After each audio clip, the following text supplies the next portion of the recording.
Sa pagtatapos ng love arc ay papasok naman tayo sa pangatlong arc, which is etong Death Row Prisoners arc. Kung saan sa arc na to ay iikot ang buong istorya sa planong pagligpit ng isang grupo ng mga assassin sa mga target nito, which is included niya dito etong si Sakamoto, ang mga kaibigan nito at maging ang pinakamalalakas ding grupo ng mga assassin na kung tawagin ay Order. Yo, what's up, this is Kuya Jepoy at nagbabalik para sa isa na namang nag-iinit na chapters dito sa manga ng Sakamoto Days. Kaya naman hindi na natin patatagalin pa. Let's go!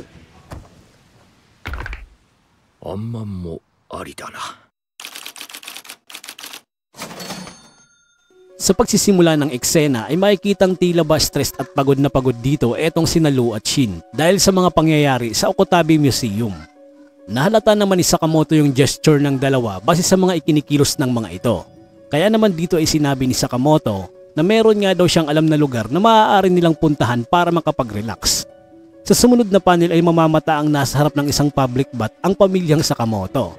Pero hindi nga natin makikita dito si Hisuke at ang alaga nitong ibon.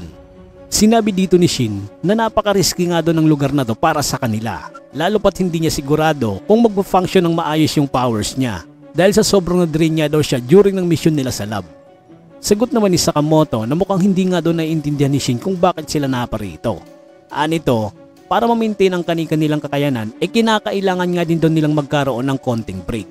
Dito nga ay naintindihan na ni Shin yung gustong iparating ng ating bida kung kaya't ang mission priority nga doon nila sa ngayon ang magkaroon ng maayos na pahinga. Habang naghahanda na ang lahat ay nabanggit din dito ni Shin na first time niya pa nga lang daw talaga na makapunta sa isang public bath at makikitang sobrang excited nga nito. Meanwhile, mapapansin naman dito sa counter ang isang lalaki at medyo nabuburyo ito dahil matumal nga daw ang kita niya kapag ganitong weekdays. Lumapit naman ang isang customer at sa pagbaling ng lalaking to ay namukhaan niya ang legendary hitman na si Sakamoto. Bali yung lalaki na to ay isa rin palang assassin na pinangalan ng Yutaro. Subalit baguhan lang ito at hindi gaanong may full time ang pagiging assassin dahil ipinamanage ng tatay nito sa kanya ang pamamahala sa negosyo nilang to. Bale hindi nga ito makapaniwala na parang naka-jackpot nga daw siya sapagkat sa tanang buhay niya sino ba naman ang mag-aakala na ang isang small time na assassin na agaya niya magkakaroon ng pagkakataong makatagpo ang legendary hitman na mayroong tumataginting na 1 bilyong yen bounty sa ulo nito. Dito nagsimula nang magsabon ang dalawa at sa pagpunta nila sa kasunod na lugar nakita dito ni Shin ang isang paliguan na may special feature na jets. Nasabi dito ni Shin na hindi niya pa nga daw nasubukan na maligo sa jet bath. Habang dito naman sa likod palihim lang nagmamatsyag etong si Yutaro. Nasabi nga din nito na talagang nilagyan niya nga doon ng mga patibong yung buong paliguan dahil inaasahan niya na mapapadpad etong si Sakamoto dito balang araw. Habang nakababad ang dalawa may nakitang pindutan si Shin sa tabi niya at sa pagpindot nga nito ay sinabayan din ito ng pindot ni Yutaro sa remote na hawak niya. Makikita dito ang pagtalsik ni Shin ng napakalakas at sa pagbagsak niya nakatapak pa ito ng sabon dahilan para magtuloy-tuloy sa pagkakadulas ang clairvoyant. Habang nagdudugo ang ulo ay nasabi nito na napakadelikado naman pala ang jet bath. Nakangiti naman dito si Yutaro dahil sa lakas ng pagtilapon sa kasamahan ni Sakamoto at sinabi rin nito na gaano naman kaya kalayo ang mararating ni Sakamoto kapag siya naman daw ang pinatalsik nito. Dito ay makikitang sarap na sarap ang ating bida habang nilalasap ang malakas na sirit ng jet bath at namamanghang sinabi ni Shin na grabe nga daw si Sakamoto at kinakaya nito yung malakas na agos ng tubig. Nagulat nga din dito etong si Yutaro dahil hindi man lang nausog kahit konti si Taba kahit pa naiset niya na yung jet bath sa maximum pressure nito.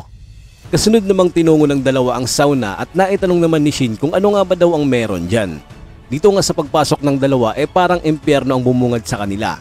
At dahil sa lintik na init dito rin nalaman ni Shin yung sagot sa tanong niya kanina. Sinabi pa ng ating bida na perpekto nga daw yung init sa sauna na to at etong si Shin naman napatango na lang habang nagliliyab pa yung ulo. Naiinis naman ditong pinagmamasdan ni Yutaro si Taba dahil tila ba hindi man lang ito nakakaramdam ng init habang etong si Shin naman tinitiis yung init ng sauna at patuloy na pinapaniwala yung sarili na wala pa nga daw ito kumpara sa training na pinagdaanan niya during na itong Assassin's Day nila. Makikita ang paglabas ng dalawa sa sauna kung saan nakita agad dito ni Sakamoto ang isang cold bath at sa paglublob nila tila ba nagising si Shin dahil sa malamig na tubig na may 1 degree Celsius yung temperature. Agad namang tumilapon si Shin dahil sa bumagsak na tubig na tinatayang may 10 tonelada yung lakas ng pressure. At pagkatapos nga nito bumalik ulit sa sauna ang dalawa at inulit nila ang paglublob sa cold bath bago tuluyang matapos sa pagligo. Dito nga mapapansing walang malay na pasan-pasan ng ating bida si Shin kaya naman pabirong na itanong ni Lu na kung deads na ba daw ito. Sinabi naman ni Aoi na mukhang nag-enjoy nga daw sila sa Sakamoto dahil sa tagal nilang naligo, habang etong si Hana naman ay nagyayaya na din para maglaro ng pingpong. Parang sasabog naman sa inis etong si Yutaro dahil ni isa sa mga patibong niya wala man lang nagawa sa ating bida. Natatawa na nga lang din ito dahil naalala niya na nakikipagmatigasan pa siya sa airpot niya para i-manage yung negosyo nilang to. Dahil anito talagang mas gusto niyang maging isang assassin. Subalit dahil sa hindi man lang niya magawang magalusan ang legendary hitman gamit ang opportunity niyang to, inaisipan niya na lang na baka oras na din para sundin yung airpot niya. Makikita naman dito ang pagdating ng dalawang lalaki na dating kasamahan ni Yutaro. Bale dismayado ang dalawang to dahil nung una ay plinano nilang maging isang big time na assassin. Pero ano nga ba daw ang ginagawa nito at instead niya ay bumalik ito sa pagmamanage ng negosyo ng tatay niya. Sabat naman ni Yutaro na wala na nga daw silang paki sa desisyon niyang ito at dito bigla na lang siyang sinampal ng lalaking kalbo. Sinabi pa nito na hindi nga daw ganyan ang tamang pagsagot sa mga bisitang katulad nila. Sa pagkatumba ni Yutaro sa sampal na yon patuloy lang ang pangungutya ng dalawa kung saan inabanggit pa nila na ang katulad nga daw nitong talunan bagay talaga na magmaniobra ng basurang bathhouse na to. Dito nga ay umalma etong si Yutaro at naiinis itong sinabi na wala nga daw silang karapatan na sabihing isang basura yung negosyo ng tatay niya. Subalit mas lumala nga lang yung pangmamaliit ng dalawa. Habang naglalaro ng pingpong si Taba, palihim pala itong nagmamasid sa pangbubuli ng dalawa. Kung kaya't dito sa pagpalo niya ng bola ay tinamaan yung kalbong lalaki at talaga namang bumuon pa sa sahig yung ulo nito. Gulat na gulat naman dito si Yutaro sa nangyari sa kalbo at pagkatapos hinablot agad siya ng isa pang lalaki at itinanong sa kanya kung ano nga ba daw yung ginawa niya sa kasama nitong kalbo. Sinabi naman ni Yutaro na wala nga daw siyang kinalaman doon at makikita namang kakatapos lang din kainin ni Sakamoto yung ice cream na kanina niya pa dinidilaan. Sa paghagis ni Sakamoto ng ice cream stick makikita din nating kinalawit nito yung damit ng lalaking nambubuli kay Yutaro at sumabit pa ito sa vending machine. Dito ay agad din kinuha ni Sakamoto yung stick at saka ito ay tinapon sa basurahan. Agad namang sinita ni Yutaro si Taba at nasabi nito na alam niya nga daw na siya talaga yung punteriya ni Sakamoto sapagkat alam din niya na aware din ito sa balak niyang pag-assassinate sa legendary hitman. Sagot naman ng ating bida na bakit niya naman daw gagawin yon. Isa pa ay nag-enjoy nga daw siya sa pagligo dito sa public bath nila at talaga namang kakaiba ito dahil sa napakaraming nga daw ng special feature. Dito sa tuluyang pag-alis ni Sakamoto, na-realize ni Yutaro na matagal-tagal na din since napinuroy nga daw siya ng isang customer. At talagang nakakataba nga daw ng puso, lalo pat nanggaling yung compliment na to sa isang legend. Matapos nito, agad na tinawagan ni Yutaro yung airpot niya at sinabi nitong tapos na nga daw siya sa assassin things na yan. At handa na nga rin siyang i-take over yung family business nila. Kinabukasan niya makikitang bagsak yung katawan ni Shin at mas lalo pa itong napagod imbes sana na nakapag-relax dahil sa mga nangyayari sa kanya sa public bath. Well, speaking sa mga nangyayari ngayon sa anime ng Sakamoto Days, alam nyo bang pwede nyong mapanood ang mga episodes ng anime na to sa Loklok apps ng libre? Oo, tama ang mga narinig nyo mga idol. But wait, there's more. Dahil sa Loklok apps ay hindi lang anime ang mapapanood nyo dito. Magsasawa din kayo na mamili sa mga paborito nyong mga genre dahil bukod sa anime, meron din ditong K-drama, animated films para sa mga bata, horrors, action movies, shorts, videos at marami pang iba. Maaari nyo ding i-add sa inyong mga watchlist yung mga inaabangan yung mga episodes para ma-notify kayo at hindi nyo ma-miss ang mga paborito nyong mga palabas. And guys, meron nga din palang accurate na subtitles ang lahat ng mga videos na nandito kaya naman no hassle at all.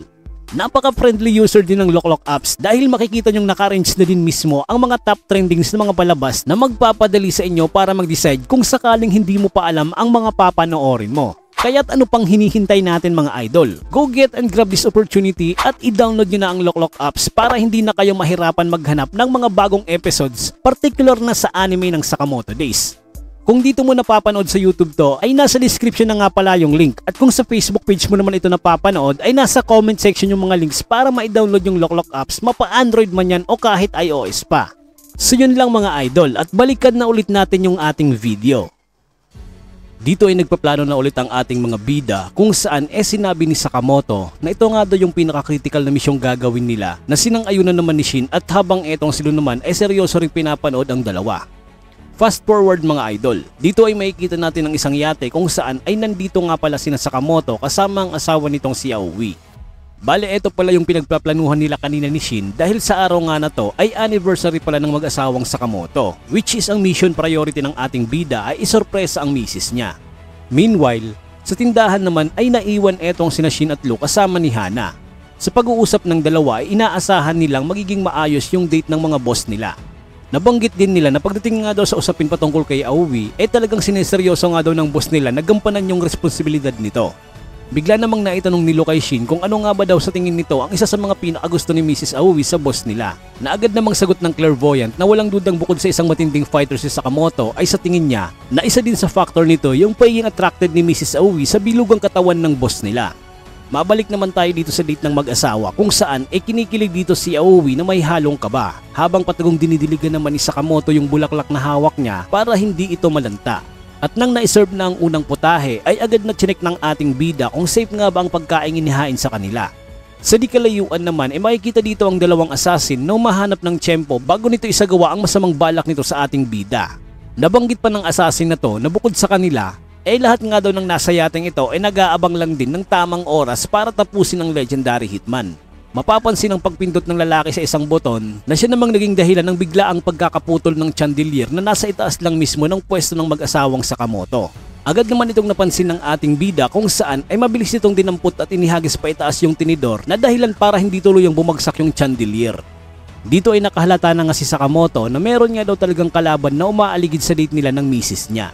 Makikita pa ditong hindi rin maituloy ni Sakamoto ang pagbibigay niya ng bulaklak kay Aoi dahil sa pag-antala ng lalaking long hair.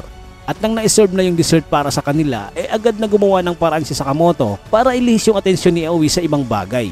Sa pagsugod ng lalaki mabilis na nasalag ng ating bida ang pag-atake nito at pagkatapos parang pastang ipinulupot ni Sakamoto yung buhok ng kalaban gamit ang isang tinidor na siya niya ring inilagay sa plato. Pagkalingon ni Aoi naitanong nito kung anong klaseng pagkain niya ba daw yung nasa harapan nila na agad namang sinabi ng ating bida na ayan nga daw yung tinatawag na squid ink pasta.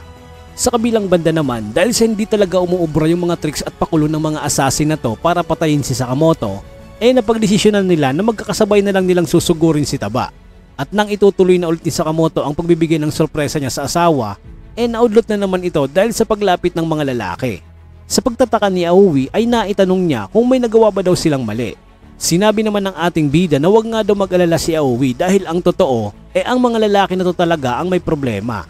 Dali-dali namang binunot ni Seko Suro ang isang baril at agad nitong itinutok sa mag-asawa.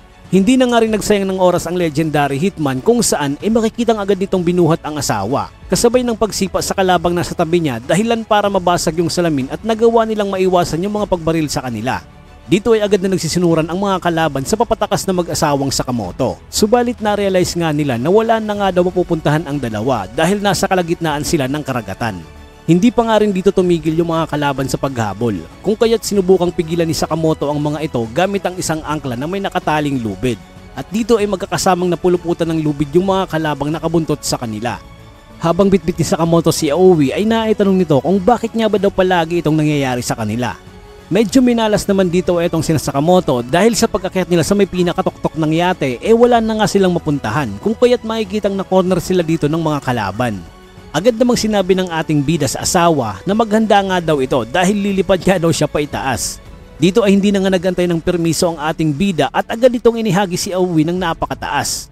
Makikitang takot na takot si Aoi lalo na nung papabagsak na ito, habang sa ibaba naman ay mapapansin na tila ba pinabagsak na lahat ng ating bidang tabacho yung mga kalaban. At nang masalunan ng ating bida ang kanyang asawa sinabi nito sa kanya na sana nga daw ay winarningan man lang sana siya neto. Sagot naman ng ating bida na hindi ba't nagsabi naman siya kanina. Dito ay agad na kinuha ni Sakamoto ang pagkakataon na to at iniabot nito sa asawa yung bouquet na kanina niya pa sana ibibigay. Subalit makikitang nalagas yung mga bulaklak at mga dahon nito. Makikita ang pagkadismaya ni Sakamoto dahil sa kinahantungan ng sorpresa niyang to para sa asawa. Subalit ang hindi alam ng ating bida nagustuhan ni Aoi yung gesture na ipinakita niya.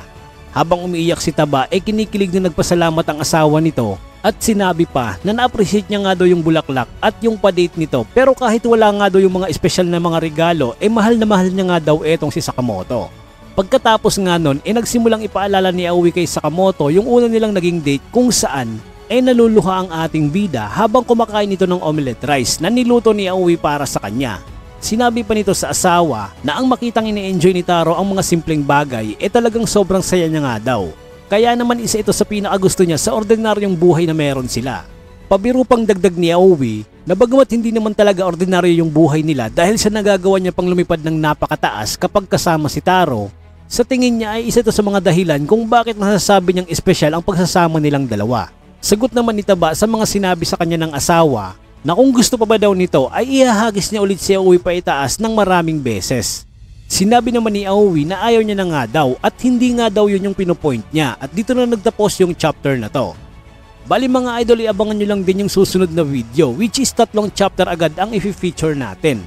At sasakupin ito yung chapters 34, 35 at 36 dahil pagdating ng chapter 37 and so on, ay panibagong eksena at bakbakan na naman ang ating matutunghayan.